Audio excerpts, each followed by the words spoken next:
Bienvenue, vous êtes ici à Léhouvé, c'est un petit hameau qui est en dessous de la réserve naturelle régionale des Gorges de Daluy. Moi j'ai envie quand ils arrivent qu'ils se déconnectent de leur quotidien, qu'ils prennent le temps de lever un peu la tête et de se dire ok, il y a plein de trucs chouettes autour de nous et il y a aussi plein de choses vivantes autour de nous.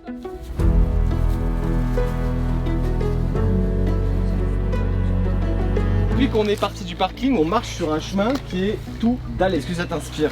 C'est les routes commerciales des Romains. Eh bah ouais, évidemment, tout le monde le sait. Souvent on a un groupe qui n'est pas du tout homogène et il y a des élèves qui découvrent la montagne. Ça c'est intéressant. Et ils sont pour la plupart jamais venus sur ce territoire du Daluy. Accueillir des scolaires dans nos espaces naturels, ça permet qu'ils puissent connaître en fait ces espaces, qu'ils se l'approprient, qu'ils connaissent la faune, la flore, la géologie, qu'ils puissent en apprendre sur les richesses patrimoniales pour derrière avoir l'envie de s'investir sur leur propre territoire.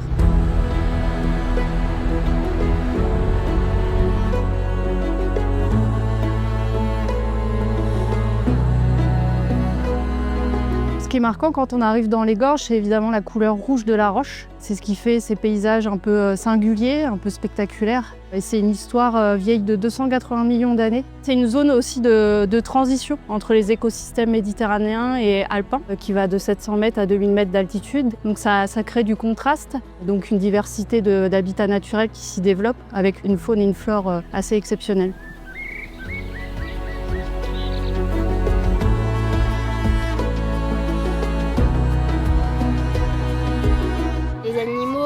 Le paysage, découvrir plein de choses et c'est pas tous les jours qu'on peut dormir dans des tentes dans la forêt totale. Face à nous. Oui, chouchou.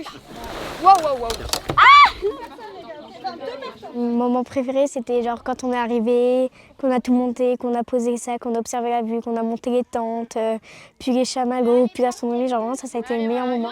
Moi je trouve ça fantastique, les oiseaux. On a bien appris à les reconnaître, à les différencier. Avec leurs cris. Avec leurs cris, leur nom, leur taille, leur forme.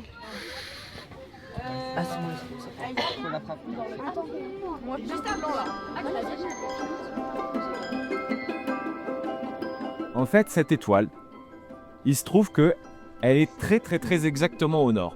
Et le fait d'avoir le nord dans le ciel, ça leur permettait vraiment de se déplacer. Il n'y avait absolument aucun moyen de se repérer à ces époques, à part grâce aux étoiles.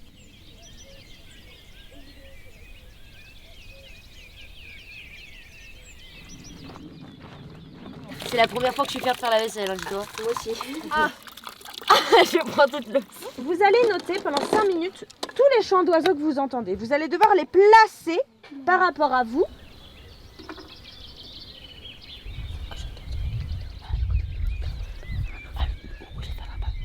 Mon rôle, là, quand on est là, c'est vraiment d'assurer la partie montagne de la chose, c'est-à-dire faire en sorte que tous les jeunes arrivent jusqu'ici, qu'ils soient en forme, pas en forme, et puis de garantir la sécurité du groupe, que ce soit en donnant des consignes de progression en montagne, la cohabitation si on croise des troupeaux, ou la gestion météo. Ce qu'on appelle la lecture de paysage, c'est que quand on regarde un paysage, alors là on a de la chance, on a un vaste paysage avec des rivières, des routes, des montagnes hautes, toutes sortes de choses, on voit loin, on voit des villages. Tout ce qu'on regarde, ça nous apprend énormément de choses sur l'endroit où on se trouve. Notre rôle, c'est pas simplement en fait de donner de l'information ou de transmettre des connaissances, c'est vraiment aussi d'attiser un peu leur curiosité. Si un élève repart avec l'envie d'observer et de comprendre le vivant qui l'entoure, pour nous l'objectif il est atteint et c'est vraiment ça qu'on recherche. Ou je te dépose à piger. Voilà. Tout mon travail, c'est sensibiliser. Donc, c'est rendre sensible quelqu'un à quelque chose. Et donc, par ça, donner envie de les protéger, en fait. En fait, nous, on pensait en mode les oiseaux, les animaux et tout ça, ouais, c'était après nous. Alors que nous, on vient chez eux, du coup, c'est à nous de s'adapter à eux, pas eux de s'adapter à nous. Déjà, ça m'a fait de la peine parce qu'en fait, on fait plein de trucs qu'on ne devait pas faire. En fait, on n'y pense pas, mais on empiète dans leur habitat.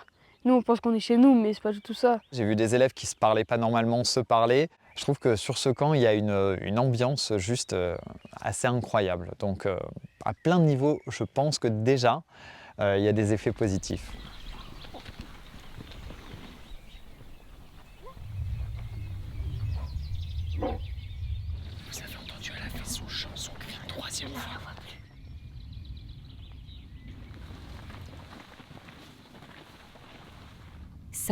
Ça pousse tous les ans sur la tête mâle.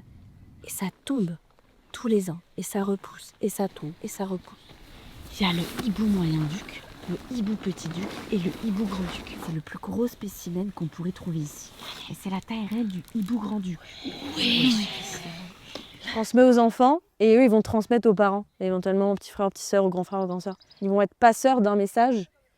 Et c'est comme ça en fait, qu'on va sensibiliser et fédérer le plus grand nombre autour de cette question de protection de la nature, quoi.